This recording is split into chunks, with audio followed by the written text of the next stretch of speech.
greet you all in the precious name of our Lord and Savior Jesus Christ. ಯೇಸು ಕ್ರಿಸ್ತನ ಮತ್ತು ನಾಮದಲ್ಲಿ ನಿಮ್ಮೆಲ್ಲರಿಗೂ ವಂದಿಸ್ತೇವೆ. Hallelujah. Hallelujah. So I've been teaching on Saturdays how all our prayers will be answered. ನಾನು ಶನಿವಾರ ಹೇಗೆ ನಮ್ಮ ಎಲ್ಲ ಪ್ರಾರ್ಥನೆಗಳಿಗೆ ಉತ್ತರ ಸಿಗ್ತದೆ ಅಂತ ನಾನು ಕಲಿಸ್ಕೊಡ್ತಾ ಇದ್ದೀನಿ. Turn your Bible to Gospel according to John 15th chapter verse 7. ನಿಮ್ಮ ಸತ್ಯವೇದವನ್ನು ಯೋಹಾನ ಬರೆದ ಸುವಾರ್ತೆ 15ನೇ ಅಧ್ಯಾಯ 7ನೇ ವಚನಕ್ಕೆ ತಿರುಗಿಸ್ರಿ. ಯೋಹಾನ ಬರೆದ ಸುವಾರ್ತೆ 15ನೇ ಅಧ್ಯಾಯ 7ನೇ ವಚನ. If you abide in me and my words abide in you, you shall ask what you will, it shall be done unto you. ನೀವು ನನ್ನಲ್ಲಿಯೂ ನನ್ನ ವಾಕ್ಯಗಳು ನಿಮ್ಮಲ್ಲಿಯೂ ನೆಲೆಗೊಂಡಿದ್ದರೆ ಏನು ಬೇಕಾದರೂ ಬೇಡಿಕೊಳ್ಳಿರಿ, ಅದು ನಿಮಗೆ ದೊರೆಯುವುದು. Hallelujah. Hallelujah. If we abide in Christ, His word abides in us, then when we pray, whatever we want, it will be done, it will be answered. ನಾವು ಆತನಲ್ಲಿಯೂ ಆತನ ವಾಕ್ಯಗಳು ನಮ್ಮಲ್ಲಿಯೂ ನೆಲೆಗೊಂಡ್ರೆ ನಾವು ಏನಾದರೂ ಬೇಡಿಕೊಂಡರೂ ಕೂಡ ಅದು ನಮಗೆ ದೊರೆಯುವುದು. Hallelujah. Hallelujah. I told you, for prayer is not just come, you talk, you go.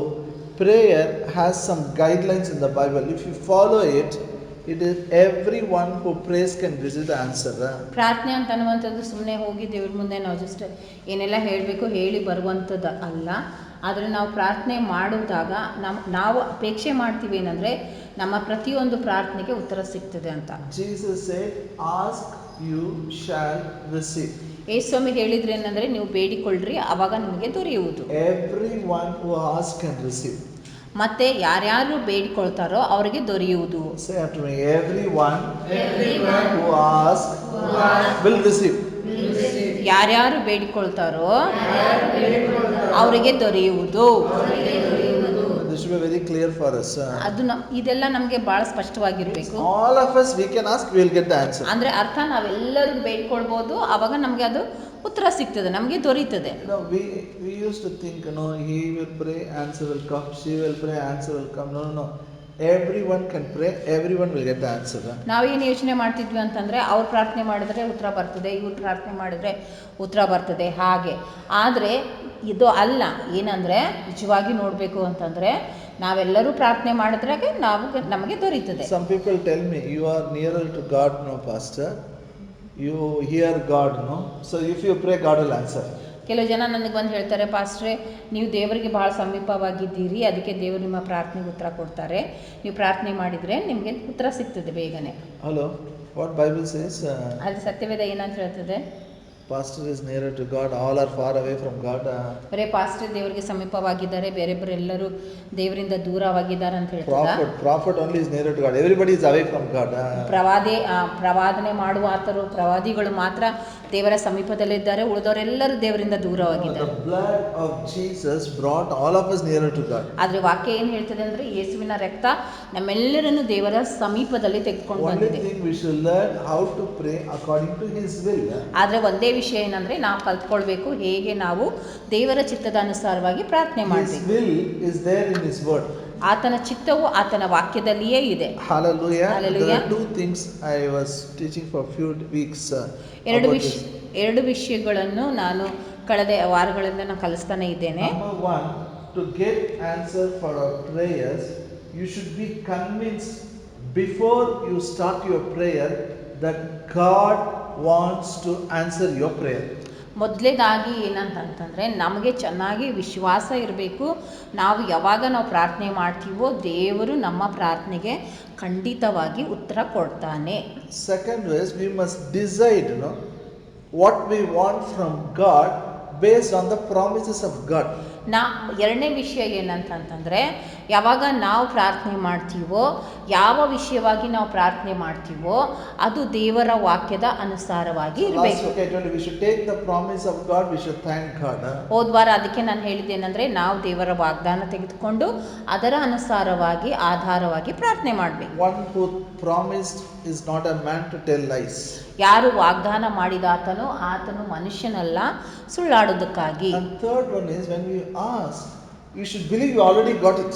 ಮೂರನೇದಾದಂಥ ವಿಷಯ ಏನಂತಂದರೆ, ಯಾವಾಗ ನಾವು ಪ್ರಾರ್ಥನೆ ಮಾಡ್ತೀವೋ ನಾವು ನಂಬಬೇಕು, ಆಗಲೇ ನಮಗೆ ಪ್ರಾರ್ಥನೆಗೆ ಉತ್ತರ ಸಿಕ್ಕಿದೆ You ಅಂತ. already you got it, you should believe. ನೀವು ನಂಬಬೇಕು ಏನಂದರೆ ನಮ್ಮ ಪ್ರಾರ್ಥನೆಗೆ ಆಗಲೇ ಉತ್ತರ ಸಿಕ್ಬಿಟ್ಟದ. You may not have it in your hand. ಆ ಪ್ರಾರ್ಥನೆಯ ಉತ್ತರ ನಿಮ್ಮ ಕೈಯಲ್ಲಿ ಇರ್ಲಿಕ್ಕಿಲ್ಲ. But you should pray in such a way that you already got it. ಆದರೆ ನೀವು ಪ್ರಾರ್ಥನೆ ಮಾಡಬೇಕೇನಂತಂದರೆ ಆಗಲೇ ನೀವು ಅದನ್ನು ಹೊಂದಿಕೊಂಡಿದ್ದೀರಿ ಅಂತ ನಾವು ನಂಬಬೇಕು. Hallelujah. Hallelujah. How it is possible? ಅದು ಹೇಗಪ್ಪ ಸಾಧ್ಯ? For that we have to understand one scripture from Mark Gospel. ಇದಕ್ಕಾಗಿಯೇ ನಾವು ಮಾರ್ಕನು ಬರೆದ ಸುವಾರ್ತೆಯಿಂದ ನಾವು ಒಂದು ವಾಕ್ಯವನ್ನು ಅರ್ಥ ಮಾಡಿಕೊಳ್ಳೋಣ. 22 to 24. 22ರಿಂದ 24ನೇ ವಚನ. Sunday mornings I have been teaching on it almost for a few months on these 3 verses. ಈ 3 ವಾಕ್ಯದಿಂದ ರವಿವಾರ ಬೆಳಿಗ್ಗೆ ನಾನು ಇಷ್ಟೊಂದು ತಿಂಗಳುಗಟ್ಟಲೆ ನಾನು ಕಲಿಸಿದ್ದೆ. Again we will see it. ಪರವಾಗಿಲ್ಲ, ಮತ್ತೆ ನಾವು ಇದನ್ನು ಕಲಿಯೋಣ ಅಂತ. Mark 11th chapter verse 20. First we'll start with verse 22. ಮಾರ್ಕನು ಬರೆದ ಸುವಾರ್ತೆ 11ನೇ ಅಧ್ಯಾಯ 22ರಿಂದ 24. ಮೊದಲು ನಾವು 22ನೇ ವಚನ ನೋಡ್ಕೊಳ್ಳೋಣ. Jesus answering said unto them, have faith in God.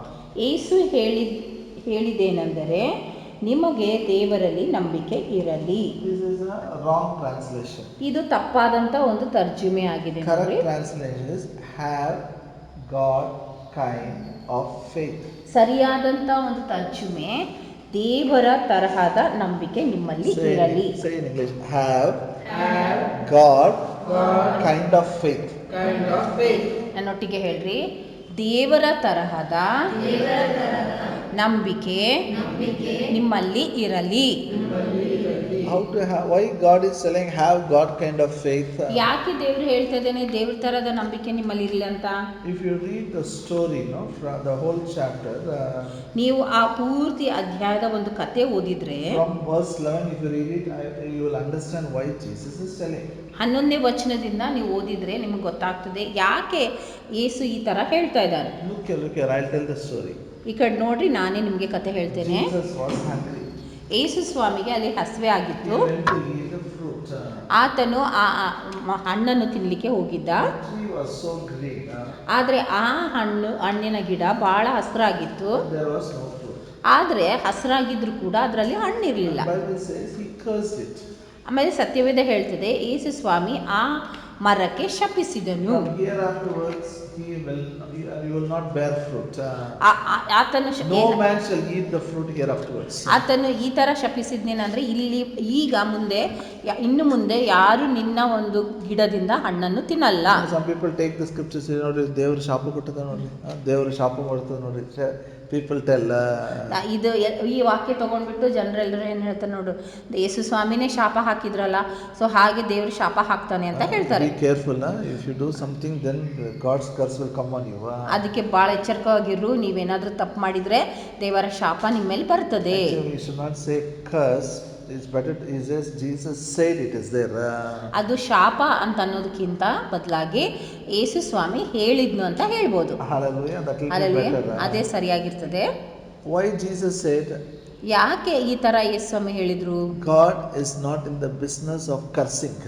ನೋಡ್ರಿ, ದೇವರು ಶಾಪ ಕೊಡೋದ್ರಲ್ಲಿ ಶಾಪ ಹಾಕೋದು ಅಂತ ವ್ಯಾಪಾರದಲ್ಲಿ ಇಲ್ಲ. He is teaching them faith. ಆತನು ಅಲ್ಲಿ ನಂಬಿಕೆಯನ್ನು ಕಲಿಸ್ಕೊಡ್ತಾ ಇದ್ದಾನೆ. He said nothing happened. ಯಾವಾಗ ಯೇಸು ಸ್ವಾಮಿ ಆ ಮರಕ್ಕೆ ಹೇಳಿದ್ನೋ ಅಲ್ಲಿ ಏನೂ ಆಗ್ಲಿಲ್ಲ ತಕ್ಷಣವೇ. ಅಲ್ಲಿ 14ನೇ ವಚನ ಓದೋಣ. ಮಾರ್ಕ 11ನೇ ಅಧ್ಯಾಯ 14ನೇ ವಚನ. And Jesus answered and said unto it, no man eat fruit of thee hereafterwards forever. And his disciples heard it.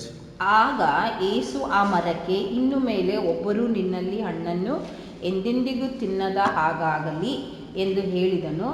ಆತನ ಶಿಷ್ಯರು ಅದನ್ನು ಕೇಳಿದರು. What did the disciples did? ಆತನ ಶಿಷ್ಯರು ಏನು ಮಾಡಿದ್ರು? Then he went to Jerusalem. ಆತನ ಹಾಗೆ ಹೇಳಿದ ಮೇಲೆ ಯೆರೂಸಲೇಮ್ ಪಟ್ಟಣಕ್ಕೆ ಹೋದ್ರು. They saw inside the temple they were doing business. ಆಮೇಲೆ ಅವ್ರ ಶಿಷ್ಯರು ನೋಡಿದ್ರು ಏನಂದ್ರೆ ಆ ದೇವಾಲಯದ ಒಳಗಡೆ ಅವರು ಜನರೆಲ್ಲರೂ ವ್ಯಾಪಾರ ಮಾಡ್ತಾ ಇದ್ರು. So he chased everybody, he got angry, he chased them out. ಅವರು ಏನೆಲ್ಲ ವ್ಯಾಪಾರ ಮಾಡ್ತಾ ಇದ್ರಲ್ಲ ಅವ್ರ ಮೇಲೆ ಸಿಟ್ಟು ಬಂದು ಅವ್ರಿಗೆನ್ನೆಲ್ಲ ಓಡಿಸಿದ್ನು. The next day he came back.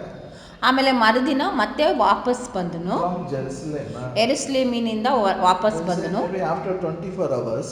ಆಮೇಲೆ ಇಲ್ಲಿ ಮುಂದೆ ಹೇಳ್ತಿದ್ದೇನೆ ಅಂದ್ರೆ 24 ಗಂಟೆ ಆದಮೇಲೆ. That's what most of the Bible scholars says. ಅಲ್ಲಿ ಬೈಬಲ್ ಜ್ಞಾನಿಗಳು ಹೇಳ್ತಾರೆ. When they came back, they saw the tree is totally dried. ಅವರು ಹಿಂತಿರುಗಿ ಬಂದಾಗ ನೋಡ್ತಾರೆ ಏನಂದ್ರೆ ಆ ಮರ ಅಲ್ಲಿ ಸಂಪೂರ್ಣವಾಗಿ ಒಣಗಿ ಹೋಗಿತ್ತು. Then Peter is remembering, I mean, yesterday only Jesus said, today it happened. ಅವಾಗ ಪೇತ್ರನಿಗೆ ನೆನಪು ಬರ್ತದೆ, ನೆನ್ನೆನೇ ಯೇಸು ಸ್ವಾಮಿ ಹೇಳಿದ್ರು, ಇವತ್ತು ಆಗ್ಬಿಟ್ಟದಲ್ಲ. So he is telling, Master, yesterday you told me you cursed, today it is dried away. ಅದಕ್ಕೆ ಪೇತ್ರನು ಯೇಸುಸ್ವಾಮಿಗೆ ಹೇಳ್ತಾ ಇದ್ದಾನೆ, ಗುರುವೇ ನೋಡು, ನೆನ್ನೆ ನೀನು ಹೇಳಿದ್ದಿ, ಈಗ ನೋಡು ಈ ಮರ ಅಲ್ಲಿ ಒಣಗಿ ಹೋಗ್ಬಿಟ್ಟದ. Peter believed after seeing. ಇಲ್ಲಿ ಪೇತ್ರನು ನೋಡಿದ ಮೇಲೆ ನಂಬಿದನು. ಯಾವಾಗ ನಂಬಿದನು? ಪೇತ್ರನ್ ಯಾವಾಗ ನಂಬಿದನು? ನೋಡಿದ ಮೇಲೆ ನಂಬೋದು ದೇವರ ಫೇತ್ ಇಲ್ಲ. It's not God's faith. ನೋಡಿದ ಮೇಲೆ ನಂಬುವಂಥದ್ದು ಅದು ದೇವರ ತರದ ಅಥವಾ ದೇವರ ನಂಬಿಕೆ ಅಲ್ಲ. Hallelujah. Jesus telling Peter, this is a man's faith. ಅವಾಗ ಯೇಸು ಸ್ವಾಮಿ ಪೇತ್ರನಿಗೆ ನೋಡಿದ ಮೇಲೆ ನಂಬಿದ ಕಾರಣ ಅಂತ ಹೇಳ್ತಾ ಇದ್ದೇನೆ, ಇದು ಮನುಷ್ಯನ ನಂಬಿಕೆ ಆಗಿದೆ. This faith will not perform miracle. ಈ ಮನುಷ್ಯನ ನಂಬಿಕೆ ಅದು ಅದ್ಭುತ ಮಾಡೋದಿಲ್ಲ. I believe the moment I spoke. ನಾನು ಯಾವ ಕ್ಷಣ ನಾನು ಹೇಳಿದ್ನಲ್ಲ ಅವಾಗೇ ನಂಬಿಟ್ಟಿದ್ದೆ. Hallelujah. Hallelujah. That's why when you pray, we should pray as if you have received it. ಅದಕ್ಕೆ ನಾವು ಯಾವಾಗ ಪ್ರಾರ್ಥನೆ ಮಾಡ್ತೀವಲ್ಲ ಆವಾಗೇ ನಾವು ಪ್ರಾರ್ಥನೆ ಮಾಡಿದಾಗೆ ಹೊಂದಿಕೊಂಡೀವಿ ಆ ಥರ ನಾವು ಪ್ರಾರ್ಥನೆ ಮಾಡಬೇಕು. If you don't see outside, no problem. ಅಲ್ಲಿ ಕಣ್ಣಿಂದ ಅದು ಆ ಪ್ರಾರ್ಥನೆಗೆ ಉತ್ತರ ನೋಡಿಲ್ಲ ಅಂದ್ರೂ ಪರವಾಗಿಲ್ಲ. You believe you have received it. ನೀವು ನಂಬಬೇಕೇನಂದ್ರೆ ಆ ಪ್ರಾರ್ಥನೆಗೆ ಉತ್ತರ ನೀವು ಆಗ್ಲೇ ಹೊಂದಿಕೊಂಡಿದ್ದೀರಿ. Hallelujah. Hallelujah. Sometimes when you speak, nothing will happen. It will look same. ಒಮ್ಮೊಮ್ಮೆ ನೋಡ್ರಿ ನೀವು ಹೇಳಿದಾಗ ಅಲ್ಲಿ ಏನೂ ಆಗೋದಿಲ್ಲ, ಹಾಗೇನೆ ಇರ್ತದೆಲ್ಲ. We will not believe what we see. ಆದ್ರೆ ಏನ್ ನಾವು ಕಣ್ಣಿಂದ ನೋಡ್ತೀವೋ ಅದನ್ನ ನಾವು ನಂಬಲ್ಲ. We will operate faith like God. ಆದ್ರೆ ನಾವು ದೇವರ ತರ ನಂಬಿಕೆಯಲ್ಲಿ ನಾವು ಕಾರ್ಯ ಮಾಡ್ತೇವೆ. ಆಮೇಲೆ ಯೇಸು ಹೇಳ್ತಾ ಇದ್ದಾನೆ 23ನೇ ವಚನದಲ್ಲಿ, But verily I say unto you, whosoever shall say unto this mountain, be thou removed, be thou cast into the sea, shall not doubt in his heart, but shall believe that those things which he says shall come to pass, he shall have whatsoever he says. Mark 11ನೇ ಅಧ್ಯಾಯ 23-24ನೇ ವಚನ. 23ನೇ ವಚನ ಮಾತ್ರ ಓದ್ತೇನೆ. ನಿಮಗೆ ಸತ್ಯವಾಗಿ ಹೇಳುತ್ತೇನೆ, ಯಾವನಾದರೂ ಈ ಬೆಟ್ಟಕ್ಕೆ ನೀನು ಕಿತ್ತುಕೊಂಡು ಹೋಗಿ ಸಮುದ್ರದಲ್ಲಿ ಬೀಳು ಎಂದು ಹೇಳಿ ತನ್ನ ಮನಸ್ಸಿನಲ್ಲಿ ಸಂಶಯ ಪಡದೆ ತಾನು ಹೇಳಿದ್ದು ಆಗುವುದೆಂದು ನಂಬಿದರೆ ಅವನು ಹೇಳಿದಂತೆಯೇ ಆಗುವುದು. Hallelujah. Hallelujah. Means he's saying, now what I did for fig tree, the same way you can speak to your problems. ಆತನು ಏನು ಹೇಳ್ತಿದ್ದಾನಂದರೆ, ಯಾವ ಥರ ಈಗ ನಾನು ಆ ಅಂಜೂರದ ಮರಕ್ಕೆ ಹೇಳಿದ್ನಲ್ಲ ಅದೇ ಥರ ನಿಮ್ಮ ಸಮಸ್ಯೆಗೆ ನೀವು ಮಾತಾಡ್ಬೋದು. Tell mountain go and fall into the sea, it will obey you. ನೀವು ಒಂದು ಬೆಟ್ಟಕ್ಕೆ ಹೇಳ್ಬೋದು, ಬೆಟ್ಟ ಹೋಗ್ಬಿಟ್ಟು ಸಮುದ್ರದಲ್ಲಿ ಬೀಳಂದ್ರೆ ಅದು ಬಿದ್ದುಬಿಡ್ತದೆ. Jesus said, say unto the mountain. ಯೇಸು ಹೇಳಿದ್ರೆ ಏನಂದ್ರೆ ಆ ಬೆಟ್ಟಕ್ಕೆ ಹೇಳು. Say unto the mountain. Say unto the mountain. ಎಲ್ಲರೂ ಬೆಟ್ಟಕ್ಕೆ ಹೇಳು. Means speak to your problem. ಇದರ ಅರ್ಥ ಏನಂದ್ರೆ ನಿಮ್ಮ ಸಮಸ್ಯೆಗೆ ನೀವು ಮಾತಾಡಬೇಕು. Say one more time, speak to the problem. ಸಮಸ್ಯೆಗೆ ಮಾತಾಡು. What is prayer? ಪ್ರಾರ್ಥನೆ ಅಂದ್ರೆ ಏನು? Speak to the problem. ಸಮಸ್ಯೆಗೆ ಮಾತಾಡುವಂಥದ್ದೇ ಪ್ರಾರ್ಥನೆ. 99% prayer is not speak to the problem, speak about the problem. ಆದರೆ ನಾವು ನೋಡ್ತೀವಿ ಏನಂದರೆ 99% ನಾವು ಪ್ರಾರ್ಥನೆ ಮಾಡುವಂಥದ್ದೇನೆಂದರೆ ನಾವು ಆ ಸಮಸ್ಯೆಗೆ ಮಾತಾಡಲ್ಲ, ಆದರೆ ಸಮಸ್ಯೆ ಕುರಿತಾಗಿ ಮಾತಾಡ್ತೀವಿ. Full description we give our problem. ಆ ಪ್ರಾರ್ಥನೆಯಲ್ಲಿ ನಾವು ಪೂರ್ತಿ ಆ ಸಮಸ್ಯೆ ಬಗ್ಗೆ ಎಲ್ಲ ವಿವರಣೆ ಮಾಡ್ತೀವಿ ನಾವು. Because God doesn't know, no. ಯಾಕಂದ್ರೆ ದೇವ್ರಿಗೆ ಆ ಸಮಸ್ಯೆ ಬಗ್ಗೆ ಗೊತ್ತೇ ಇಲ್ಲಲ್ಲ. So we tell how big is the mountain. ನಾವು ದೇವ್ರ ಮುಂದೆ ಹೇಳ್ತೀವಿ, ದೇವರೇ ನೋಡಪ್ಪ ಇಷ್ಟು ದೊಡ್ಡದಾದ ಬೆಟ್ಟ, This is so big, nobody is having, only I am having. ಈ ಸಮಸ್ಯೆ ಯಾರಿಗೂ ಇಲ್ಲ, ನನಗೆ ಮಾತ್ರ ಈ ಸಮಸ್ಯೆ ಇದೆ. Speaking about the problem is a waste of time. ನೋಡ್ರಿ, ಆ ಸಮಸ್ಯೆ ಕುರಿತಾಗಿ ನಾವು ಪ್ರಾರ್ಥನೆ ಮಾಡಿ ಹೇಳುವಂಥದ್ದು ಅಲ್ಲಿ ಸಮಯ ವ್ಯರ್ಥ ಮಾಡ್ತದೆ. You can waste time anywhere. You should not waste time in prayer. ನೋಡ್ರಿ, ಸಮಯ ಎಲ್ಲಿ ಬೇಕಾದರೂ ಅಲ್ಲಿ ನಾವು ವ್ಯರ್ಥವಾಗಿ ಕಳಿಬೋದು, ಆದರೆ ಪ್ರಾರ್ಥನೆಯಲ್ಲಿ ಮಾತ್ರ ಸಮಯ ವ್ಯರ್ಥವಾಗಿ ಕಳಿಬಾರ್ದು. ನಿಮ್ಗೆ ಅರ್ಥ ಆಗ್ತಾ ಇದೆಯಲ್ಲ? ನನಗಿನ್ನೂ ನೆನಪಿದೆ, one day whole night full we traveled to Hyderabad. ನಾವು ಪೂರ್ತಿ ರಾತ್ರಿ ಎಲ್ಲ ನಾವು ಹೈದರಾಬಾದ್ ಪಟ್ಟಣಕ್ಕೆ ಹೋಗಿ ಪ್ರಯಾಣ ಮಾಡಿದ್ವಿ. Morning I attended a seminar.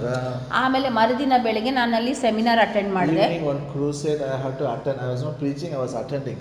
ಮತ್ತು ಸಾಯಂಕಾಲ ಒಂದು ಕ್ರೂಸೇಡ್ ಅನ್ನು ನಾನು ಅಟೆಂಡ್ ಮಾಡಿದೆ. I was in prayer time, praying, become so tired, no sleep. Night also didn't sleep, morning also didn't sleep. So tired I was. ಪ್ರಾರ್ಥನೆಯಲ್ಲಿ ಇದ್ದೆ ನಾನು, ಪೂರ್ತಿ ರಾತ್ರಿನೂ ಮಲಗಿರ್ಲಿಲ್ಲ, ದಿನವೆಲ್ಲ ನಾ ಮಲಗಿರ್ಲಿಲ್ಲ, ಅದಕ್ಕೆ ಭಾಳ ತುಂಬ ಆಯಾಸ ಆಗಿತ್ತು. Somebody called us for dinner. ಆಮೇಲೆ ಯಾರೋ ನನಗೆ ರಾತ್ರಿ ಊಟಕ್ಕೆ ಕರೆದಿದ್ರು. So dinner also over, right? 12 o'clock it is. ಅಲ್ಲಿ ರಾತ್ರಿ ಊಟನೂ ಮುಗ್ದಿತ್ತು, ಆಮೇಲೆ ರಾತ್ರಿ 12 ಗಂಟೆ ಆಗಿತ್ತು. We had to go to room to sleep. ನಾವು ನಮ್ಮ room ಹೋಗ್ಬೇಕಾಗಿತ್ತಲ್ಲ ಮಲ್ಕೊಳ್ಳಿಕ್ಕೆ. Then say come let's all pray. ಎಲ್ಲರೂ ಹೇಳಿದ್ರು ಅಂದ್ರೆ ಬನ್ರಿ ಎಲ್ರು ನಾವು ಪ್ರಾರ್ಥನೆ ಮಾಡೋಣ. One auntie to pray. ಆಮೇಲೆ ಅವ್ರು ಹೇಳಿದ್ರು ಏನಂತಂದ್ರೆ, ಒಬ್ಬ ಆಂಟಿಗೆ ಪ್ರಾರ್ಥನೆ ಮಾಡಂತ ಹೇಳಿದ್ರು. My body is tired. ಮೊದಲೇ ನಂದೆಲ್ಲ ದೇಹ ಫುಲ್ ಆಯಾಸ ಆಗಿತ್ತು. 12 o'clock. ರಾತ್ರಿ 12 ಆಗಿದೆ, ನಿದ್ದೆನೂ ಆಗಿರ್ಲಿಲ್ಲ. Not at all stopping. ಈ ಆಂಟಿ ಪ್ರಾರ್ಥನೆ ಮಾಡ್ಲಿಕ್ಕೆ ಪ್ರಾರಂಭ ಮಾಡಿದ್ರು, ಆದ್ರೆ ಪ್ರಾರ್ಥನೆನೇ ನಿಲ್ಲಿಸ್ತಾ ಇಲ್ಲ. What all happened the whole day she is telling God, you know what happened in the morning, Lord, what happened in the evening, Lord. ದಿನವೆಲ್ಲ ಏನೆಲ್ಲ ಆಯ್ತಲ್ಲ ಅದನ್ನ ದೇವರಿಗೆ ಹೇಳ್ತಾ ಇದ್ದಾಳೆ ಪ್ರಾರ್ಥನೆಯಲ್ಲಿ. ದೇವ್ರೆ ನೋಡು, ಬೆಳಗ್ಗೆ ಏನಾಯ್ತು, ಮಧ್ಯಾಹ್ನ ಏನಾಯ್ತು, ಹೀಗಾಯ್ತು ಹಾಗಾಯ್ತು ಅಂತ. It's okay, daytime we can be awake. ನೋಡ್ರಿ, ಹಗಲೊತ್ತಲ್ಲಿ ನಾವು ಎಚ್ಚರವಾಗಿರ್ಬೋದಲ್ಲ. And by the time she took 1 hour prayer. ಆಕೆ 1 ತಾಸು ಪ್ರಾರ್ಥನೆ ಸಮಯ ತಗೊಂಡು. By the time she completed the prayer I slept off. ಆಕೆ ಪ್ರಾರ್ಥನೆ ಮುಗಿಸೋಷ್ಟಿಗೆ ನಾನು ಮಲ್ಕೊಂಡೆ ಬಿಟ್ಟೆ. Always I tell people, don't waste time in prayer. ಅದಕ್ಕೆ ನಾನು ಎಲ್ಲ ಜನರಿಗೆ ಹೇಳ್ತೀನಿ ಅನ್ನಂದ್ರೆ, ನೀವು ನಿಮ್ಮ ಪ್ರಾರ್ಥನೆಯಲ್ಲಿ ಸಮಯ ವ್ಯರ್ಥ ಮಾಡಬೇಡ್ರಿ. Our words should be very carefully we should use, very limited it should be. ನಮ್ಮ ಪ್ರಾರ್ಥನೆಯಲ್ಲಿ ನಾವು ಏನು ಉಪಯೋಗಿಸ್ತೀವಲ್ಲ ಪದಗಳು, ಅವು ಬಹಳ ಸ್ವಲ್ಪ ಆಗಿರ್ಬೇಕು. No need to describe God. ದೇವ್ರ ಮುಂದೆ ನಮ್ಮ ಸಮಸ್ಯೆನ ವಿವರಣೆ ಮಾಡಿ ಹೇಳಂತದ್ದು ಬೇಕಾಗಲ್ಲ. He doesn't know what will happen, he knows it. ನೋಡ್ರಿ, ದೇವರಿಗೆ ನಮ್ಮ ಸಮಸ್ಯೆ ಬಗ್ಗೆ ಗೊತ್ತಿಲ್ಲೇನು, ಎಲ್ಲ ಗೊತ್ತು. We have to speak to the mountain. ನಾವೇನ್ ಮಾಡ್ಬೇಕು, ನಮ್ಮ ಬೆಟ್ಟಕ್ಕೆ ನಾವು ಮಾತಾಡಬೇಕು. We have to speak to the problem. ನಮ್ಮ ಸಮಸ್ಯೆಗೆ ನಾವು ಮಾತಾಡಬೇಕು. And when you don't doubt in your heart, it will obey you. ಯಾವಾಗ ನಾವು ನಮ್ಮ ಮನಸ್ಸಿನಲ್ಲಿ ಸಂಶಯ ಪಡಲಾರ್ದೇನೆ ಹೇಳಿದಾಗ, ಆವಾಗ ಆ ಬೆಟ್ಟ ನಮಗೆ, ಆ ಸಮಸ್ಯೆ ನಮ್ಮ ಮಾತಿಗೆ ವಿಧೇಯ ಆಗ್ತದೆ. ಆಮೇಲೆ ಯೇಸು ಹೇಳಿದ್ರು, ಆಮೇಲೆ ಯೇಸು ಹೇಳ್ತಾರೆ, ಏನೆಲ್ಲ ಆತನು ಹೇಳಿದನು ಹಾಗೆ ಆಗ್ತದೆ. ಇದು ನನಗೆ ತುಂಬ ಇಷ್ಟ. ಇದೇನು ಪ್ರಾರ್ಥನೆ ಆಗಿದೆ. ನಾ ಏನು ಹೇಳ್ತೀನೋ ಅದು ನನಗೆ ಸಿಗ್ತದೆ. ನಾನು ಏನು ಹೇಳ್ತೇನೋ ಅದು ನನಗೆ ಸಿಗ್ತದೆ, ದೊರಕುವುದು.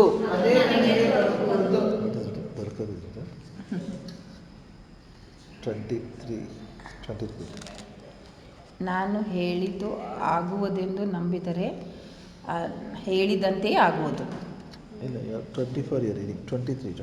23 Whatever he says, he shall have his return. ಏನೇನು ತಾನು ಹೇಳಿದ್ದು ಆಗುವುದೆಂದು ನಂಬಿದರೆ ಅವನು ಹೇಳಿದಂತೆಯೇ ಆಗುವುದು. ಅವನು ಹೇಳಿದಂತೆಯೇ ಆಗುವುದು. Exactly what you say will happen. ನೀವು ಏನು ಹೇಳ್ತೀರೋ ಅದು ಹೇಳಿದಂತೆ ಆಗ್ತದೆ. Nothing else. ಅದು ಬಿಟ್ಟು ಬೇರೆದೇನೂ ಆಗಲ್ಲ. Hallelujah. So we should learn to speak. ಅದಕ್ಕೆ ನೀವು ಹೇಳೋದನ್ನು ನಮ್ಮ ಕಲಿಬೇಕು. We should learn to speak. ಹೇಳೋದನ್ನು ಕಲಿಬೇಕು. You speak promotion, promotion will be there. ನೀವಲ್ಲಿ ಬಡ್ತಿನ ಹೇಳಿದ್ರೆ ಅಲ್ಲಿ ಬಡ್ತಿ You ಇರ್ತದೆ. speak exaltation, exaltation will be there. ಅಲ್ಲಿ ಉನ್ನತಿ ಬಗ್ಗೆ ಹೇಳಿದ್ರೆ ಅದು ಉನ್ನತಿ ಅಲ್ಲಿ ಆಗ್ತದೆ. Health, health will be there. ನೀವು ಆರೋಗ್ಯದ ಬಗ್ಗೆ ಹೇಳಿದ್ರೆ ಆರೋಗ್ಯ ಹೇಳಿದಂತೆ ಆಗ್ತದೆ. Instead of speaking health, ನೀವು ಆರೋಗ್ಯ ಹೇಳೋದ್ ಬದಲು you are telling what is the problem. ಆದ್ರೆ ಅದ್ರ ಬದಲಾಗಿ ನೀವು ಸಮಸ್ಯೆ ಏನಾಗಿದೆಯೋ ಅದನ್ನ ಹೇಳಿದ್ರೆ Leg pain, you know, it's too much. ನೋಡ್ರಿ ದೇವ್ರೆ ಕಾಲ್ ನೋವಲ್ಲ ಭಾಳ ಇದೆ ಅಂತ ಹೇಳಿದ್ರೆ Means what we are doing? ನಾವು ಏನ್ ಹೇಳ್ತಾ ಇದೀವಿ? Are we speaking to mountain? Or are we speaking about mountain? ನಾವು ಅಲ್ಲಿ ಸಮಸ್ಯೆ ಅಥವಾ ಬೆಟ್ಟದ ಬಗ್ಗೆ ಹೇಳ್ತಾ ಇದೀವ ಅಥವಾ ಬೆಟ್ಟಕ್ಕೆ ಹೇಳ್ತಾ ಇದೀವ? That is why we should be careful. ಅದರ ವಿಷಯದಲ್ಲಿ ನಾವು ಬಹಳ ಎಚ್ಚರಿಕೆಯಿಂದ ಇರಬೇಕು. Leg pain is too much means whatever you say you will have it. ನೋಡ್ರಿ ನನ್ನ ಕಾಲ್ ನೋವು ಜಾಸ್ತಿ ಇದೆ ಅಂತ ಹೇಳಿದ್ರೆ ನಾವು ಹೇಳಿದಂತೆ ಆಗ್ತದೆ. ಅದಕ್ಕೆ ಕಾಲ್ ನೋವು ಹೆಚ್ಚಾಗ್ತದೆ. Hallelujah. When the leg pain is there, we should tell, I have been healed by the stripes of Jesus. ಕಾಲ್ ನೋವು ಇದ್ದಾಗ ಹೇಳ್ಬೇಕೇನಂದ್ರೆ ನಾನು ಯೇಸುವಿನ ಬಾಸಂಗೆಗಳಿಂದ ಗುಣವಾಗಿದ್ದೇನೆ. There is one more scripture. ಇನ್ನೊಂದು ವಾಕ್ಯ ಇದೆ ನೋಡ್ರಿ. This is very important. This needs more explanation. ಇದು ಮುಖ್ಯವಾಗಿದೆ, ಇದಕ್ಕೆ ಬಹಳ ವಿವರಣೆ ಬೇಕು. Therefore I say unto you, now Jesus is talking about prayer, okay? Therefore I say unto you, what things soever you desire, when you pray, believe that you receive them, you shall have them. ಅದೇ mark 11ನೇ ಅಧ್ಯಾಯ 24ನೇ ವಚನ ಯೇಸುವೆ ಮುಂದೆ ಹೇಳ್ತಾ ಇದ್ದಾರೆ, ಆದ ಕಾರಣ ನೀವು ಪ್ರಾರ್ಥನೆ ಮಾಡಿ ಏನೇನು ಬೇಡಿಕೊಳ್ಳುತ್ತೀರೋ ಅದನ್ನೆಲ್ಲ ಹೊಂದಿದ್ದೇವೆಂದು ನಂಬಿರಿ, ಅದು ನಿಮಗೆ ಸಿಕ್ಕುವುದೆಂದು ನಿಮಗೆ ಹೇಳುತ್ತೇನೆ. Hallelujah. Hallelujah. The whole fig tree, story is about prayer.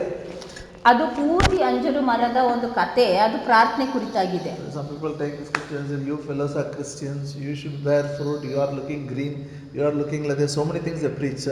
ಇಷ್ಟೊಂದು ಜನ ಏನು ಮಾಡ್ತಾರೆ, ಇದನ್ನ ತಗೊಂಡು ನೀವೆಲ್ಲ ಕ್ರೈಸ್ತರು, ನೀವು ಅಂಜೂರ ಮರದೈತೆ ಹಸಿರಾಗಿದ್ದೀರಿ ಅಂದ್ರೂ ಹಣ್ಣು ಬಿಡಾಕತ್ತೀರ. That is not about this. This is about prayer. This is about prayer. ಇದು ಪ್ರಾರ್ಥನೆ ಕುರಿತಾಗಿದೆ. Say this is about prayer. This is about prayer. ಪಕ್ಕದವ್ರಿಗೆ ಹೇಳ್ರಿ, ಇದು ಪ್ರಾರ್ಥನೆ ಕುರಿತಾಗಿದೆ. Whatever you desire, when you pray, believe that you receive them and you shall have them. ಆತನು ಹೇಳ್ತಾ ಇದ್ದಾನೆ, ಆದ ಕಾರಣ ನೀವು ಪ್ರಾರ್ಥನೆ ಮಾಡಿ ಏನೇನು ಬೇಡಿಕೊಳ್ಳುತ್ತೀರೋ ಅದನ್ನೆಲ್ಲ ಹೊಂದಿದ್ದೇನೆಂದು ನಂಬಿರಿ, ಅದು ನಿಮಗೆ ಸಿಕ್ಕುವುದು. Hallelujah. Hallelujah. I just used some other translations. I just studied it. ಕೆಲವು ಬೇರೆ ಎಲ್ಲ ತರ್ಜುಮೆಗಳನ್ನು ನಾನು ಅಭ್ಯಾಸ ಮಾಡಿದ್ದೀನಿ. And it makes very simple and clear for us. ಅದು ಬಹಳ ಸ್ಪಷ್ಟವಾಗಿ ಮತ್ತು ಬಹಳ ಸುಲಭವಾಗಿ ಮಾಡ್ತಿದೆ. One translation, American Standard Version, it says like this. She will translate. You don't read your Bible, just listen. All things when you pray, ask, believe that you have received them, it shall be granted to you. ಎಲ್ಲ ವಿಷಯಗಳು ನೀವು ಪ್ರಾರ್ಥನೆ ಮಾಡಿ ಬೇಡಿಕೊಂಡಾಗ ನಂಬಿರಿ, ಅದನ್ನು ಹೊಂದಿಕೊಂಡಿದ್ದೀರೆಂದು ನಂಬಿರಿ, ಆವಾಗ ನೀವು ಅದೆಲ್ಲ ನಿಮಗೆ ದೊರೆಯುವುದು. It shall be granted to you. ಅದೆಲ್ಲ ನಿಮಗೆ ದೊರೆಯುವುದು. Believe that you have, then it will be granted to you. ನೀವು ಹೊಂದಿಕೊಂಡಿದ್ದೀರಿ ಅಂತ ನಂಬಿರಿ, ಆವಾಗ ಅದನ್ನು ನೀವು ಹೊಂದಿಕೊಳ್ಳುವಿರಿ. Now one question comes. ಈಗ ಒಂದು ಪ್ರಶ್ನೆ ಬರ್ತದೆ, if I am already having, then why it will be granted? ಒಂದು ಪ್ರಶ್ನೆ ಏನಂದ್ರೆ, ಈಗ ಆಗಲೇ ನಾನು ಹೊಂದಿಕೊಂಡಿದ್ದೀನಿ ಅಂದರೆ ಯಾಕಪ್ಪ ಅದು ನನಗೆ ಮತ್ತೆ ಸಿಗುವುದು? Believe that you have them, it shall be granted. ವಾಕ್ಯ ಏನು ಹೇಳ್ತಿದೆ, ನೀವು ಹೊಂದಿಕೊಂಡಿದ್ದೀರಿ ಅಂತ ನಂಬಿರಿ, ಆವಾಗ ಅದು ನಿಮಗೆ ಸಿಕ್ಕುವುದು. Very simple version, I'll tell it. ಇನ್ನೊಂದು ಬಹಳ ಸುಲಭವಾದಂಥ ತರ್ಜುಮೆ ನಾನು ನಿಮಗೆ ಹೇಳ್ತೀನಿ. You can pray for anything and if you believe that you have received it, then it will be yours. ನೀವು ಯಾವುದಕ್ಕಾದರೂ ಪ್ರಾರ್ಥನೆ ಮಾಡಿದರೆ ಆಮೇಲೆ ನೀವು ಅದನ್ನು ನಂಬಿದ್ರೆ ನೀವು ಅದನ್ನು ಹೊಂದಿಕೊಂಡಿದ್ದೀರೇನಂತ ನಂಬಿದ್ರೆ ಅದು ನಿಮ್ಮದಾಗುವುದು. Hallelujah. Hallelujah. You can pray for anything. ನೀವು ಯಾವುದೇ ವಿಷಯವಾಗಿ ಪ್ರಾರ್ಥನೆ ಮಾಡಬಹುದು. Say in English, I can pray for anything. ಹೇಳ್ರಿ, ನಾನು ಯಾವುದೇ ವಿಷಯಕ್ಕಾಗಿ ಪ್ರಾರ್ಥನೆ ಮಾಡಬಹುದು. There's nothing you can't do this. Everything you can pray. ಎಲ್ಲ ವಿಷಯವಾಗಿ ಪ್ರಾರ್ಥನೆ ಮಾಡ್ಬೋದು. ಇದ್ರ ವಿಷಯ ಇಲ್ಲ ಅದು ಮಾಡ್ಬೋದು ಅಂತ ಅನ್ನೋದಲ್ಲ. You should believe that you have received it. ಆದರೆ ಪ್ರಾರ್ಥನೆ ಮಾಡಿದಾಗ ನೀವು ಅದನ್ನು ಹೊಂದಿಕೊಂಡಿದ್ದೀರಿ ಅಂತ ನಂಬಬೇಕು. And it will be yours. ಆವಾಗ ಅದು ನಿಮ್ಮದಾಗ್ಬಿಡ್ತದೆ. How you should believe? ಹೇಗೆ ನೀವು ನಂಬಬೇಕು? ದೊರಕುತ್ತದೋ ದೊರಕಲ್ಲ ಗೊತ್ತಿಲ್ಲ, ಸಿಗ್ತದೋ ಸಿಕ್ಕಿಲ್ಲ ಗೊತ್ತಿಲ್ಲ, ಇಲ್ಲ. No, we should believe I got it. ನೀವು ಏನಂತ ನಂಬಬೇಕು? ಅಯ್ಯೋ ಸಿಗ್ತದೋ ಇಲ್ಲೋ, ಸಿಕ್ಕರೆ ಸಿಗ್ಬೋದು ಆ ಥರ ನಂಬೋದಲ್ಲ, ಸಿಕ್ಕಿದೆ ಅಂತ ನೀವು ನಂಬಬೇಕು. Hallelujah. Always I tell, if you have to understand Mark 11:24, we should understand one more scripture. We should read one more scripture in the Bible. ನಾ ಯಾವಾಗಲೂ ಹೇಳ್ತೀನಿ ಅಂದರೆ ಮಾರ್ಕ 11:24 ವಚನ ಅರ್ಥ ಮಾಡಿಕೊಳ್ಬೇಕಂದ್ರೆ ಬೈಬಲಲ್ಲಿ ಇರುವಂಥ ಇನ್ನೊಂದು ವಾಕ್ಯವನ್ನು ನಾವು ಅರ್ಥ ಮಾಡಿಕೊಳ್ಳಬೇಕು. These two scriptures when you read together only you will understand. ಎರಡು ವಾಕ್ಯಗಳು ಒಟ್ಟಾಗಿ ಓದಿದಾಗ ಮಾತ್ರ ನಿಮಗೆ ಸಂಪೂರ್ಣವಾಗಿ ಅರ್ಥ ಆಗ್ತದೆ. That is Ephesians 1st chapter verse 3. ಅದು ಯಾವುದಂದ್ರೆ ಎಫೆಸ 1ನೇ ಅಧ್ಯಾಯ 3ನೇ ವಚನ. Ephesians 1st chapter verse 3. ಎಫೆಸದವರಿಗೆ ಬರೆದ ಪತ್ರಿಕೆ 1ನೇ ಅಧ್ಯಾಯ 3ನೇ ವಚನ. Blessed be the God and the Father of our Lord Jesus Christ, who has blessed us with all spiritual blessings in the heavenly places in Christ Jesus. ನಮ್ಮ ಕರ್ತನಾದ ಯೇಸು ಕ್ರಿಸ್ತನ ದೇವರು ತಂದೆಯೂ ಆಗಿರುವ ಆತನಿಗೆ ಸ್ತೋತ್ರ. ಆತನು ಪರಲೋಕದಲ್ಲಿನ ಸಕಲ ಆತ್ಮೀಕ ವರಗಳನ್ನು ನಮಗೆ ಕ್ರಿಸ್ತೇಸುವಿನಲ್ಲಿ ಅನುಗ್ರಹಿಸಿದ್ದಾನೆ. Hallelujah. Hallelujah. I'll explain this, okay? ನಾನು Here ನಿಮಗೆ the ಇದನ್ನು Bible says ಇಲ್ಲಿ God has blessed us with all the spiritual blessings in the heavenly places in Christ Jesus. ಇಲ್ಲಿ ಸತ್ಯವೇದ ಹೇಳ್ತದೆ, ತಂದೆಯಾದ ದೇವರು ಆ ಪರಲೋಕದಲ್ಲಿನ ಸಕಲ ಆತ್ಮೀಕ ವರಗಳನ್ನು ನಮಗೆ ಕ್ರಿಸ್ತೇಸುವಿನಲ್ಲಿ ಅನುಗ್ರಹಿಸಿದ್ದಾನೆ. Listen, don't look here and there. They are very important. ಈ ಕಡೆ ಕೇಳ್ರಿ. God has blessed us with all the spiritual blessings in the heavenly places in Christ Jesus. ದೇವರು ಪರಲೋಕದಲ್ಲಿನ ಸಕಲ ಆತ್ಮೀಕ ವರಗಳನ್ನು ನಮಗೆ ಕ್ರಿಸ್ತೇಸುವಿನಲ್ಲಿ ಅನುಗ್ರಹಿಸಿದ್ದಾನೆ. Hallelujah. Say, Hallelujah. My Father has blessed me with all the spiritual blessings in the heavenly places in Christ Jesus. ನನ್ನ ದೇವರು ನನಗೆ ಸಕಲ ಆತ್ಮಿಕ ಆಶೀರ್ವಾದಗಳಿಂದ ಪರಲೋಕದಲ್ಲಿ ಕ್ರಿಸ್ತೇಸುವಿನಲ್ಲಿ ಅನುಗ್ರಹಿಸಿದ್ದಾನೆ. When he has blessed you, ಯಾವಾಗ ಆತನು ಆಶೀರ್ವದಿಸಿದ್ದಾನೆ? verse 4 says, 4ನೇ ವಚನದಲ್ಲಿ ಹೇಳ್ತದೆ, put the light on. According as he has chosen us in him before the foundation of the world, that we should be holy and without flame before him in love. ಹೇಗಂದ್ರೆ ನಾವು ಪ್ರೀತಿಯಲ್ಲಿ ನಡೆದು ಆತನ ಸನ್ನಿಧಿಯಲ್ಲಿ ಪರಿಶುದ್ಧರು ದೋಷವಿಲ್ಲದವರು ಆಗಿರಬೇಕೆಂದು ನಮ್ಮನ್ನು ಜಗದುತ್ಪತ್ತಿಗೆ ಮುಂಚೆ ಕ್ರಿಸ್ತನಲ್ಲಿ ಆರಿಸಿಕೊಂಡನು. Hallelujah. Hallelujah. So he has blessed us before the foundation of this world. ಯಾವಾಗ ದೇವರು ನಮಗೆ ಆಶೀರ್ವಾದ ಮಾಡಿದ್ದಾನೆ? ಜಗದುತ್ಪತ್ತಿಗಿಂತ ಮುಂಚೆನೇ ಕ್ರಿಸ್ತೇಸುವಿನಲ್ಲಿ ಆಶೀರ್ವಾದ ಮಾಡಿದ್ದಾನೆ. Okay, not today. ಇವತ್ತಂತಲ್ಲ. Before he created the world, he blessed. ಅಂದ್ರೆ ಜಗತ್ತನ್ನು ಸೃಷ್ಟಿ ಮಾಡೋಕ್ಕಿಂತ ಮುಂಚೆನೇ ಆತನು ನಮ್ಮನ್ನ ಆಶೀರ್ವದಿಸಿದ್ದಾನೆ. Now look here. ಈ ಕಡೆ ನೋಡ್ರಿ. ನೀವು Bible ಓದ್ಬೇಡ್ರಿ. You can ask me, what is the use if it is a spiritual blessing in the heavenly place in Christ Jesus? ನೀವು ಕೇಳ್ಬೋದು ಏನಂತಂದರೆ, ಆ ಪರಲೋಕದಲ್ಲಿನ ಆತ್ಮೀಕ ವರಗಳು ಅದು ಯೇಸು ಕ್ರಿಸ್ತನಲ್ಲಿ ಇರೋದ್ರಿಂದ ನನಗೇನು ಲಾಭ? I need money today. ನನಗೆ ಇವತ್ತು ಹಣ ಬೇಕಲ್ಲ. I need healing today. ಇವತ್ತು ನನಗೆ ಅಲ್ಲಿ ಆರೋಗ್ಯ ಬೇಕು ಅಥವಾ ಸ್ವಸ್ಥತೆ ಬೇಕು. I need things to happen today. ಎಲ್ಲ ವಿಷಯಗಳು ಇವತ್ತು ನನಗೆ ಸರಿಯಾಗಿ ಸಿಗಬೇಕು. I need to pass exam today. ಇವತ್ತು ನಾನು ಪರೀಕ್ಷೆಯಲ್ಲಿ ಪಾಸ್ ಆಗಬೇಕು. I need everything in the natural realm. ಎಲ್ಲವೂ ನನಗೆ ನೈಸರ್ಗಿಕ ಕಣ್ಣಿಗೆ ಕಾಣುವಂಥ ಸ್ಥಳದಲ್ಲಿ ಸಿಗಬೇಕು. But what Bible says? ಆದರೆ ಸತ್ಯವೇದ ಏನಂತ ಹೇಳ್ತದೆ? He has blessed you in natural realm. ಎಲ್ಲವನ್ನು ಕಣ್ಣಿಗೆ ಕಾಣುವಂಥ ಸ್ಥಳದಲ್ಲಿ ಆತನು ಆಶೀರ್ವದಿಸಿದಾನೆ ಅಂತ ಹೇಳ್ತದ. He has blessed you with all the spiritual blessings in the heavenly places in Christ Jesus. ದೇವರು ಎಲ್ಲ ಆತ್ಮಿಕ ಆಶೀರ್ವಾದಗಳನ್ನು ಪರಲೋಕದಲ್ಲಿ ಕ್ರಿಸ್ತೇಸುವಿನಲ್ಲಿ ಆಶೀರ್ವದಿಸಿದ್ದಾನೆ. Hallelujah. So there is something called spiritual realm, natural realm. ಅದಕ್ಕೆ ಅಲ್ಲಿ ಆತ್ಮಿಕ ಲೋಕ ಮತ್ತು ನೈಸರ್ಗಿಕ ಲೋಕ ಅಂತನ್ನುವಂಥ ಎರಡು ಸ್ಥಳಗಳಿದ್ದಾವೆ. When we are born again, in spirit we are new creations. ಯಾವಾಗ ನಾವು ಹೊಸದಾಗಿ ಹುಟ್ಟುತ್ತೀವೋ ನಾವು ನಮ್ಮ ಆತ್ಮದಲ್ಲಿ ನೂತನ ಸೃಷ್ಟಿ ಆಗಿದ್ದೇವೆ. What do you see today? What we see outside? ಈಗ ನೋಡ್ರಿ ನಮ್ಮ ಕಣ್ಣಿಗೆ ಏನ್ ಕಾಣಿಸ್ತದೆ ಹೇಳ್ರಿ? We see trees, plants and all those things. ನಾವೆಲ್ಲ ಗಿಡ ಮರಗಳೆಲ್ಲ ಕಣ್ಣಿಗೆ ಕಾಣಿಸ್ತದಲ್ಲ? We see, if you take the map you can see the earth. ಈಗ ಒಂದು ಮ್ಯಾಪ್ ತಗೊಂಡ್ರೆ ಭೂಮಿ ಎಲ್ಲ ನೋಡ್ಬೋದು. You see the seas, mountains, everything. ಅಲ್ಲಿ ಎಲ್ಲ ಸಮುದ್ರ, ಅಲ್ಲಿ ಬೆಟ್ಟಗಳು ಎಲ್ಲ ನೋಡ್ಬೋದು. These are all natural, spiritual. ಇವೆಲ್ಲ ನೈಸರ್ಗಿಕವಾಗಿ ಕಣ್ಣಿಗೆ ಕಾಣುವಂಥ ವಿಷಯನ ಏನು ಆತ್ಮಿಕ ವಿಷಯನ? But these things came into existence from the spiritual realm. ಆದರೆ ಇವೆಲ್ಲ ಏನು ನಮ್ಮ ಕಣ್ಣಿಗೆ ಕಾಣುವಂಥ ವಿಷಯಗಳಿದಾವಲ್ಲ ಇವೆಲ್ಲ ಆತ್ಮಿಕದ ಲೋಕದಿಂದ ಬಂದಿವೆ.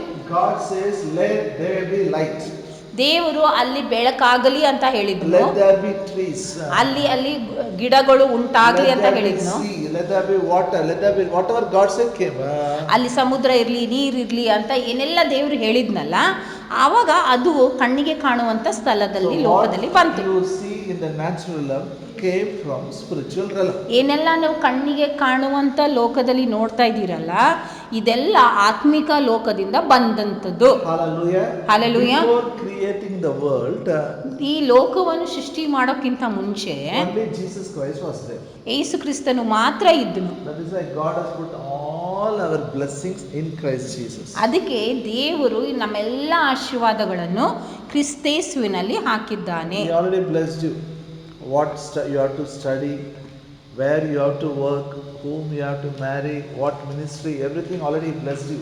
ಆಗಲೇ ನೀವು ಯಾರನ್ನ ಮದುವೆ ಆಗಬೇಕು, ಏನು ಓದಬೇಕು, ಏನು ಕೆಲಸ ಮಾಡಬೇಕು ಇದೆಲ್ಲ ವಿಷಯಗಳಿಂದ ಆಶೀರ್ವಾದ ಮಾಡಿದ್ದಾನೆ. So what is Mark 11:24 says is, mark 11:24ನೇ ವಚನ ಏನು ಹೇಳ್ತಿದಂದ್ರೆ, whatever you desire, pray you and believe you have received it in the spiritual realm, then in the natural realm you will have it.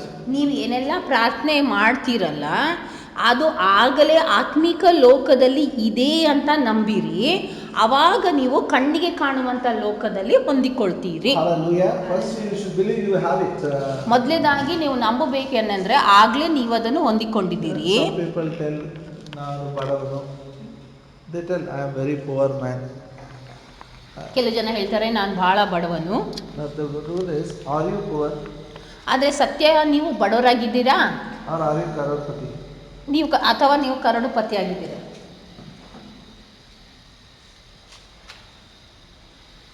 ಸತ್ಯ ಹೇಳ್ಬೇಕಂದ್ರೆ ನೀವು ಬಡವರಾಗಿದ್ದೀರಾ ಏನು ಕರೋಡಪತಿ ಆಗಿದ್ದೀರಾ? ನೋಡಿದ್ರೆ ಸತ್ಯ ಇಲ್ಲ, ಏನು ಬರೆದ್ರು ಅದು ಸತ್ಯ. Hallelujah. What is written is truth.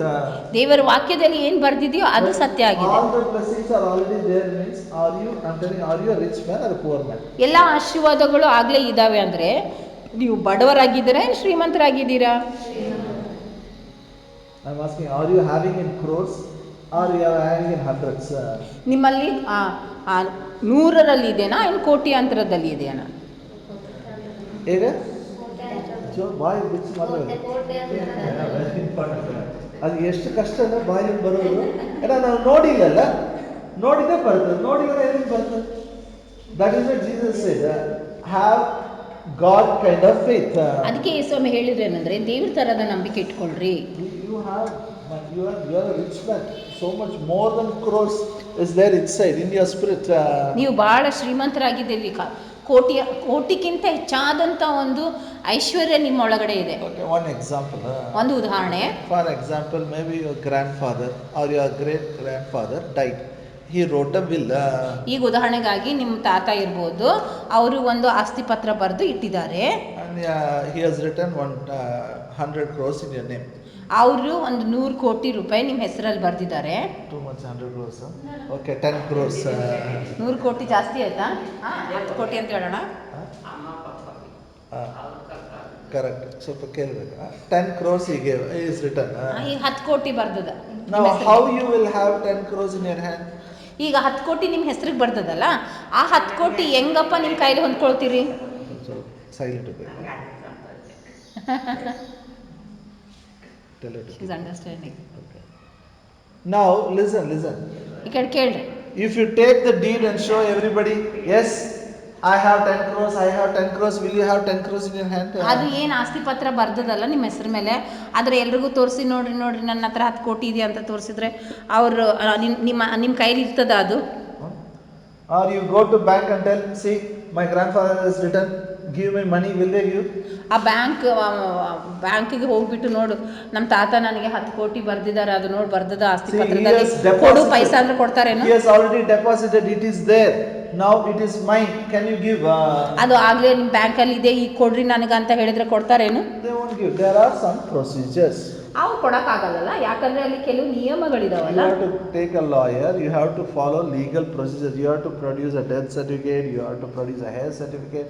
All this, if you produce, only follow some rules and regulation of the bank, it becomes yours. ಕೆಲವು ನಿಯಮಗಳನ್ನು ಪಾಲಿಸಬೇಕು, ಅದು ನಿಮ್ಮ ಕೈಗೆ ಸಿಗಬೇಕಂದ್ರೆ ಕೆಲವು ನಿಯಮಗಳನ್ನು ಪಾಲಿಸಬೇಕು. ಏನು ಮಾಡಬೇಕು? ಒಬ್ಬ ವಕೀಲಿಗೆ ತಗೋಬೇಕು, ವಕೀಲಿಗೆ ತಗೊಂಡು ಹೋಗಿ ಅಲ್ಲಿ ಡೆತ್ ಸರ್ಟಿಫಿಕೇಟ್ ಎಲ್ಲ ಮಾಡಿ ನೀವೇ ವಾರಿಸುದಾರರಂತ ಎಲ್ಲ ಸಾಬೀತು ಮಾಡಿದ ಮೇಲೆ ಅವಾಗ ಅದು ನಿಮ್ಮ ಕೈಲಿ ಆವಾಗ ನಿಮ್ಮ ಹೆಸರಿಗೆ ಆ ಹಣ ಬರ್ತದೆ. ಅದೇ ರೀತಿಯಲ್ಲಿ ಕೂಡ that all the blessings in your spirit, you have to learn some procedures how to release it in the natural realm. ಅದೇ ರೀತಿಯಲ್ಲಿ ಏನೆಲ್ಲ ಆಶೀರ್ವಾದಗಳು ನಿಮ್ಮ ಆತ್ಮದಲ್ಲಿ ಇದೆಯಲ್ಲ ಅದನ್ನು ಬಿಡುಗಡೆ ಮಾಡಿ ನಿಮ್ಮ ಕೈಯಲ್ಲಿ ಸಿಗೋದಕ್ಕಾಗಿ ಕೆಲವು ನಿಯಮಗಳಿದ್ದಾವೆ, ಅದನ್ನು ನೀವು ಪಾಲಿಸಬೇಕು. Do like God. ನೀವು ದೇವ್ರ ತರ ಮಾಡಬೇಕು. When light was not there, he said let there be light. ಯಾವಾಗ ಅಲ್ಲಿ ಬೆಳಕಿರಲಿಲ್ಲ, ದೇವ್ರು ಏನು ಮಾಡಿದ್ನೋ ಬೆಳಕಾಗ್ಲಿ ಅಂತ ಹೇಳಿದ್ನೋ ಅಲ್ಲಿ ಬೆಳಕು ಬಂತು. Bible says, ಸತ್ಯದ ಹೇಳ್ತದೆ Romans 4:17. ರೋಮ 4:17 4ನೇ ಅಧ್ಯಾಯ 17ನೇ ವಚನ. The last part of the scripture. ಆ ವಾಕ್ಯದ ಕೊನೆ ಭಾಗ ಹೇಳ್ತದೆ, ರೋಮ 4:17. He calleth those things which be not as though they were. ರೋಮ 4ನೇ ಅಧ್ಯಾಯ 17ನೇ ವಚನದ ಕೊನೆಯ ಭಾಗ. ಇಲ್ಲದನ್ನು ಇರುವುದಾಗಿ ಕರೆಯುವವನಾಗಿಯೂ ಇದ್ದಾನೆ. Shall we all repeat in Kannada? ಎಲ್ಲರೂ ನನ್ನೊಟ್ಟಿಗೆ ಹೇಳ್ರಿ. ಇಲ್ಲದನ್ನು ಇರುವುದಾಗಿಯೂ ಕರೆಯುವವನಾಗಿ ಇದ್ದಾನೆ.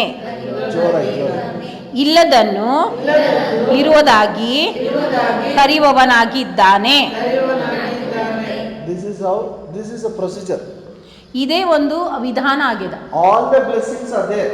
ಎಲ್ಲ ಆಶೀರ್ವಾದಗಳು ನಮ್ಮ ಒಳಗಡೆ ಇದ್ದಾವೆ. Crores of rupees are there inside. ಕೋಟ್ಯಾಂತರ ರೂಪಾಯಿ ನಮ್ಮ ಆತ್ಮದಲ್ಲಿ ಇದೆ. How it will come out? ಈಗ ಹೇಗೆ ಅದು ನನ್ನ ಕೈಯಲ್ಲಿ ಬರ್ತದೆ? How can I see with my eyes? ಹೇಗೆ ಅದು ನನ್ನ ಕೈಯಲ್ಲಿ ನೋಡಿ ಕಣ್ಣಿಂದ ನೋಡಬಹುದು? Call those things which doesn't exist in the natural realm, but it is there in the spiritual realm, as if it is there. ಯಾವುದು ಕಣ್ಣಿಗೆ ಕಾಣದ ಒಂದು ಲೋಕದ, ಕಣ್ಣಿಗೆ ಕಾಣುವಂಥ ಲೋಕದಲ್ಲಿ ಇಲ್ಲ, ಆದರೆ ಆತ್ಮಿಕ ಲೋಕದಲ್ಲಿ ಇದೆ. ಆದರೆ ಆತ್ಮಿಕ ಲೋಕದಲ್ಲಿ ಅದು ಇದೆ ಅಂತ ಹೇಳಿದಾಗ ಅದು ಕಣ್ಣಿಗೆ ಕಾಣುವಂಥ ಲೋಕದಲ್ಲಿ ಬರ್ತದೆ. We are not fools. ನೋಡ್ರಿ, ನಾವು ಮೂರ್ಖರೇನಲ್ಲ. Hallelujah. We are not idiots. ನಾವು ಹಾಗೇನೆ ಮೂರ್ಖರಲ್ಲ, ಇಲ್ಲದವರಲ್ಲ. There is no car, you say let there be car. ಈಗ ನೋಡ್ರಿ, ಕಾರ್ ಇಲ್ಲ, ಆದ್ರೆ ಹೇಳ್ತೀವಿ ನಾವು ಏನಂದ್ರೆ ಕಾರ್ ಬರ್ಲಿ ಅಂತ. Let there be car. Car ಬರ್ಲಿ. Car irli. Let there be. Say it with mouth. Let there be car. Car ಇರ್ಲಿ. People will laugh. ಜನರು ನಗ್ತಾರಲ್ಲ. Yes or no? Let them laugh. They are fools. ಅವರೆಲ್ಲ ಮೂರ್ಖರಾಗಿದ್ದಾರೆ. We are saying because Ephesians 1:3 says. ನಾವು ಯಾಕೆ ಆ ತರ ಹೇಳ್ತಿದೀವಿ ಅಂದ್ರೆ ಎಫೆಸ 1 ಅಧ್ಯಾಯ 3ನೇ ವಚನ ಹೇಳ್ತದೆ. What is in the spiritual realm, we release it. ಏನು ಆತ್ಮಿಕ ಲೋಕದಲ್ಲಿ ಇದೆಯೋ ಅದನ್ನು ನಾವು ಕಾಣುವಂತ ಲೋಕದಲ್ಲಿ ಬಿಡುಗಡೆ ಮಾಡ್ತೀವಿ. Look at your cupboard and say let there be gold. ನೀವು ಕಬಡ್ಗೆ ನೋಡಿ ಹೇಳಬೇಕು ಅಲ್ಲಿ ಬಂಗಾರ ಇರ್ಲಿ. Say let there be gold. Let there be gold. ಹೇಳ್ರಿ, ಬಂಗಾರ ನನ್ನ ಕಬಾಡಲ್ಲಿ ಬಂಗಾರ ಇರ್ಲಿ. ಎಷ್ಟು ಕಷ್ಟ ಆಗ್ತದೆ ನಮಗೆ. This is the way God talks. ಈ ರೀತಿಯಲ್ಲಿ ದೇವರು ಮಾತಾಡ್ತಾರೆ. You speak, it comes. ನೀವು ಹೇಳ್ರಿ, ಅದು ಹಾಗೆ ಆಗ್ತದೆ. No, I will not speak. ನೀವು ಹೇಳ್ತೀರಿ, ಇಲ್ಲೆಲ್ಲ ನಾ ಮಾತಾಡಲ್ಲ, ಹೇಳಲ್ಲ. No problem. ಹೇಳ್ಬೇಡ್ರಿ. your prayer will not be answered. ನಿಮ್ಮ ಪ್ರಾರ್ಥನೆಗೆ ಉತ್ತರ ಸಿಗಲ್ಲ. ಇದು ತಪ್ಪು. ನಾವು ಕಣ್ಣೀರು ಸುರಿಸಿ ಕೇಳಬೇಕು, ದೇವರೇ ನನಗೆ ಕಾರು ಕೊಡು ದೇವರೇ, ಉಪವಾಸ ಕಾರು ಕೊಡು ದೇವರೇ, ಕಾರು ಕೊಡು ದೇವರೇ, ಕಣ್ಣೀರು ಸುರಿಸ್ಬೇಕು, ಅವಾಗ ದೇವರು ಕೊಡ್ತಾನೆ. Like that is not written in the Bible. ಆ ಥರ ಏನು ಬೈಬಲಲ್ಲಿ ಬರ್ದಿಲ್ಲಲ್ಲ. Usually how we pray. ಆದರೆ ಹೆಚ್ಚಾಗಿ ನಾವು ಹೇಗೆ ಪ್ರಾರ್ಥನೆ ಮಾಡ್ತೀವಿ ಹೇಳ್ರಿ? ಬೇಕು ದೇವರೇ, ಬೇಕು ದೇವರೇ, ಕೊಡು ದೇವರೇ, ಬೇಕು ದೇವರೇ. Yes sir. ಎರಡೇ ವಿಷಯದಲ್ಲಿ ಪ್ರಾರ್ಥನೆ ಮಾಡ್ತೀವಲ್ಲ, ಇದು ಕೊಡು ದೇವರೇ ಅಥವಾ ಬೇಕು ದೇವರೇ. Give lord, I need lord. ಕೊಡು ದೇವರೇ, ಬೇಕು ದೇವರೇ. If you say give Lord, I need Lord means ಕೊಡು ದೇವರೇ, ನನಗೆ ಬೇಕು ದೇವರೇ ಅಂತ ಹೇಳಿದ್ರೆ prayer will not be answered. ಅಲ್ಲಿ ನಿಮಗೆ ಪ್ರಾರ್ಥನೆ ಉತ್ತರ ಸಿಗಲ್ಲ. Hallelujah. Hallelujah. Are you with me? ನೀವು ನನ್ನ Because we have to follow the rules. ನೀವು ಈ ನಿಯಮಗಳನ್ನು ನಾವು ಅಲ್ಲಿ ನಡ್ಸ್ಕೊಂಡು ಹೋಗಬೇಕು. How prayers will be answered? God has written some rules and regulation.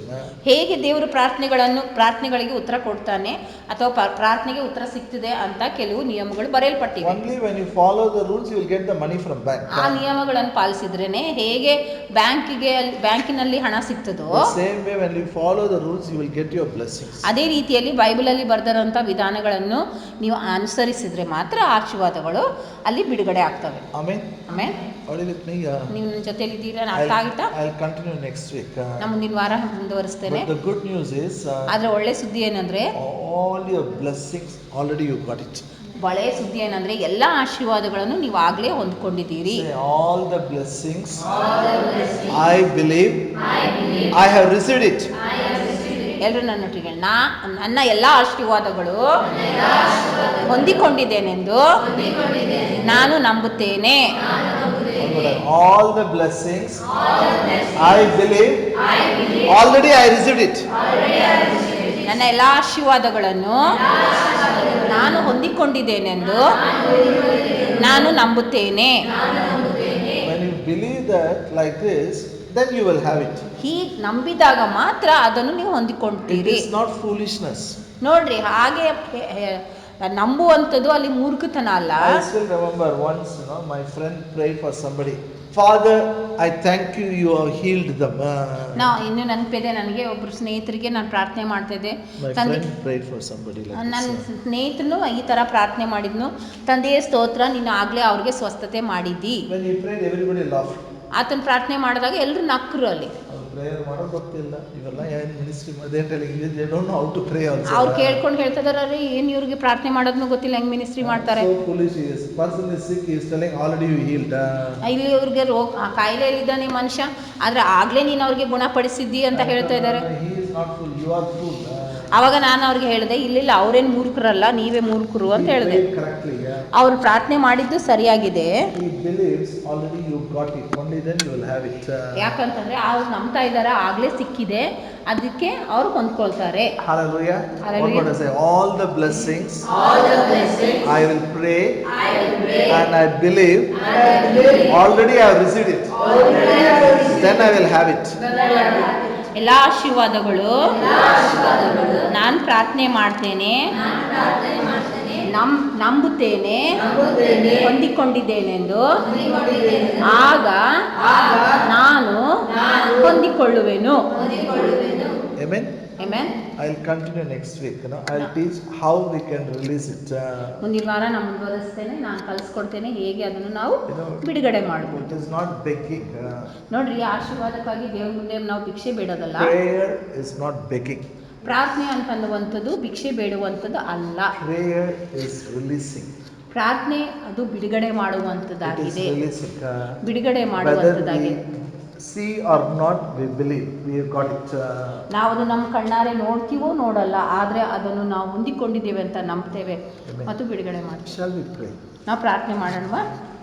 Father in heaven, in Jesus' name we pray. Open our eyes of understanding. ತಂದೆಯಾದ ದೇವರೇ, ಯೇಸುವಿನ ಹೆಸರಿನಲ್ಲಿ ನಾವು ಪ್ರಾರ್ಥಿಸ್ತೇವೆ.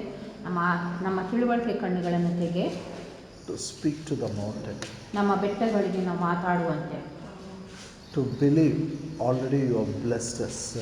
ನಾವು ನಂಬಲಿಕ್ಕಾಗುವಂತೆ ನಾವು ಆಗಲೇ ಆಶೀರ್ವಾದ, ನೀನು ಆಗಲೇ ನಮಗೆ ಆಶೀರ್ವಾದ all ಮಾಡಿ. our blessings are deposited in Christ Jesus. ಎಲ್ಲ ನಮ್ಮ ಆಶೀರ್ವಾದಗಳು ಯೇಸು ಕ್ರಿಸ್ತನಲ್ಲಿ ಅಲ್ಲಿ ಕೂಡಿಸಿಟ್ಟಲ್ಪಟ್ಟಿದೆ. And I pray, open our eyes of understanding, we can release it now in the natural realm. ನಾನು ಪ್ರಾರ್ಥಿಸ್ತೇನೆ, ನಮ್ಮ ತಿಳುವಳಿಕೆ ಕಣ್ಣುಗಳನ್ನು ತೆಗೆ. ಇದರಿಂದಾಗಿ ನಾವು ಎಲ್ಲ ಆಶೀರ್ವಾದಗಳನ್ನು ಕಣ್ಣಿಗೆ ಕಾಣುವಂಥ ಲೋಕದಲ್ಲಿ ನಾವು ಬಿಡುಗಡೆ Our ಮಾಡುವ. life will bring glory to your name. ಇದರಿಂದಾಗಿ ನಮ್ಮ ಜೀವಿತದಿಂದ ನಿನಗೆ ಮಹಿಮೆ ಉಂಟಾಗಲಿ. In Jesus' name we pray. ಯೇಸುವಿನ ಹೆಸರಲ್ಲಿ ನಾವು ಪ್ರಾರ್ಥಿಸ್ತೇವೆ. Amen.